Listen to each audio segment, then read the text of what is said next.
Welcome to smart competitive school. আজকে আমি GK MCQ এর মক টেস্ট নাম্বার 96 নিয়ে এসেছি। এর আগের পর্বগুলোতে আমি 1 থেকে 95 পর্যন্ত মক টেস্টগুলোকে কমপ্লিট করেছি। তোমরা যদি ভিডিওগুলিকে দেখে না থাকো তাহলে আমার প্লেলিস্ট থেকে সেই সমস্ত ভিডিওগুলিকে দেখে নেবে।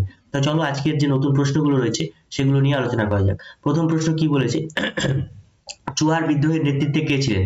অপশন এ দিগম্বর বিশ্বাস, অপশন বি দুদু মিয়া, অপশন সি রাজা জগন্নাথ সিংহ, অপশন ডি বিরসা মুন্ডা। তাহলে এর অ্যান্সারটা কি হচ্ছে? এর অ্যান্সার হচ্ছে রাজা জগন্নাথ সিংহ। তাহলে এর সাথে আরো একজন লিডার ছিলেন, সেই লিডারের নাম তোমরা কমেন্ট বক্সে কমেন্ট করে জানাবে। কোন ভারতীয় সর্বপ্রথম ব্রিটিশ পার্লামেন্টের সদস্য হয়েছিলেন? Option A Dadabhai Naoroji, option B Mahatma Gandhi, option C J B Kripalani, option D Jawaharlal Nehru. তাহলে ব্রিটিশ পার্লামেন্টের সদস্য হয়েছিলেন কে সর্বপ্রথম? তিনি হলেন দাদাভাই নৌরোজি। ধোঁয়াধার জলপ্রপাত কোন রাজ্যে অবস্থিত?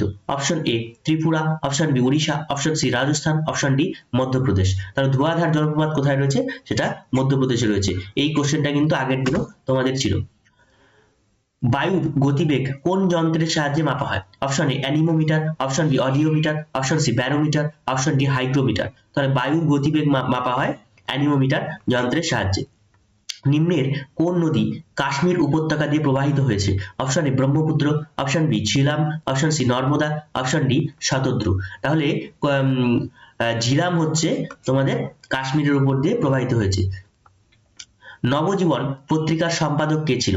Option A Surendranath Banerjee, option B Mahatma Gandhi, option C Debendranath Thakur, option D Harishchandra Mukhopadhyay. তাহলে নবজীবন পত্রিকার সম্পাদক ছিলেন মহাত্মা গান্ধী। মালপ্রভা নদী কোন রাজ্যে অবস্থিত? Option A Bihar, option B Tamil Nadu, option C Karnataka, option D Assam. তাহলে মালপ্রভা নদী এটা কর্ণাটক রাজ্যে অবস্থিত। নিম্নের কোন নদী ভারত বাংলাদেশ সীমান্ত রেখা অতিক্রম করে না?